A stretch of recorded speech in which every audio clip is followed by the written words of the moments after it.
আন্তর্জাতিক আণবিক শক্তি সংস্থা IAEA জানিয়েছে, ইরান এখন 400 কেজির বেশি উচ্চমাত্রায় সমৃদ্ধ ইউরেনিয়াম মজুত করেছে। সম্প্রতি প্রকাশিত এক গোপন প্রতিবেদনে সংস্থাটি জানিয়েছে, মাত্র 3 মাসের ব্যবধানে ইরান তার 60% মাত্রায় সমৃদ্ধ ইউরেনিয়ামের মজুত 50%-এরও বেশি বাড়িয়েছে, যা পরমাণু অস্ত্র তৈরির জন্য প্রয়োজনীয় মাত্রার খুব কাছাকাছি। প্রতিবেদনে বলা হয়েছে, 17 মে পর্যন্ত ইরান 408.6 কেজি ইউরেনিয়াম মজুত করেছে। IAEA বলছে, পরমাণু অস্ত্র নেই এমন কোনো দেশের জন্য এটি নজিরবিহীন একটি মজুত। ফেব্রুয়ারিতে এই পরিমাণ ছিল 274 কেজি।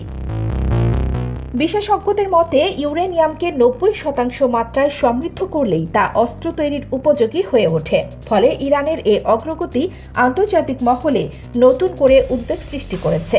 IAEA এর রিপোর্টে আরও দাবি করা হয়েছে, তেহরান 3টি স্থানে সংস্থার নজরদারির বাইরে পারমাণবিক কার্যক্রম চালিয়ে যাচ্ছে, যা সংস্থাটির গভীর উদ্বেগজনক হিসেবে আখ্যা দিয়েছে।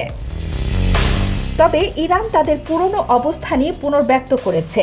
দেশটির পররাষ্ট্রমন্ত্রী আব্বাস আরাকচি টেলিভিশনে দেওয়া এক সাক্ষাৎকারে বলেন, তারা পারমাণবিক অস্ত্রকে অগ্রহণযোগ্য মনে করেন। তিনি দাবি করেন, ইরানের পারমাণবিক কর্মসূচি শুধুই শান্তিপূর্ণ উদ্দেশ্যে পরিচালিত হচ্ছে।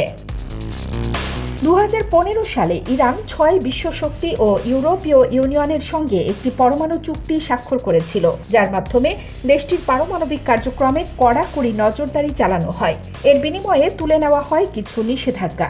তবে 2018 সালে তৎকালীন মার্কিন প্রেসিডেন্ট ডোনাল্ড ট্রাম্প একতরফাভাবে সেই চুক্তি থেকে সরে আসেন। পরবর্তীতে প্রেসিডেন্ট বাইডেন চুক্তি পুনরায় কার্যকর করার চেষ্টা করেন, যদিও তা সফল হয়নি। এখন আবার ট্রাম্প দ্বিতীয় মেয়াদে ক্ষমতায় ফিরে আলোচনা শুরু করেছেন। ইতোমধ্যে ওমান ও অস্ট্রিয়ায় কয়েক দফায় পরোক্ষ বৈঠক হয়েছে দুই দেশের কর্মকর্তাদের মধ্যে। শুক্রবার এক বক্তব্যে ট্রাম্প বলেন, ইরান পারমাণবিক অস্ত্র পাবে না, তারা ধ্বংস হতে চায় না, তারা একটি চুক্তি চায়। যদি এমন একটি চুক্তি হয় যাতে মধ্যপ্রাচ্যে বোমা বর্ষণের প্রয়োজন না হয়, তবে তা সবার জন্য ভালো হবে।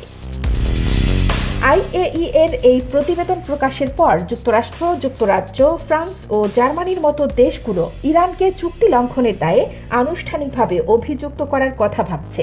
এমনকি জাতিসংঘ নিরাপত্তা পরিষদেও এ বিষয়ে প্রস্তাব উঠতে পারে। তেহরান বিশ্ববিদ্যালয়ের অধ্যাপক হামেদ মোসাফি বলেন, 60% ইউরেনিয়াম সমৃদ্ধকরণ কোনো অস্ত্র তৈরির ঘোষণা নয়, বরং এটি আলোচনায় যুক্তরাষ্ট্রের ওপর চাপ সৃষ্টি করার কৌশল। ইরানের ইউরেনিয়াম মজুত বৃদ্ধি শুধু মধ্যপ্রাচ্য নয়, গোটা বিশ্ব নিরাপত্তা পরিস্থিতিকে আরও জটিল করে তুলেছে। এখন দেখার বিষয়, পরবর্তী পদক্ষেপে আন্তর্জাতিক সম্প্রদায় কিভাবে প্রতিক্রিয়া জানায়।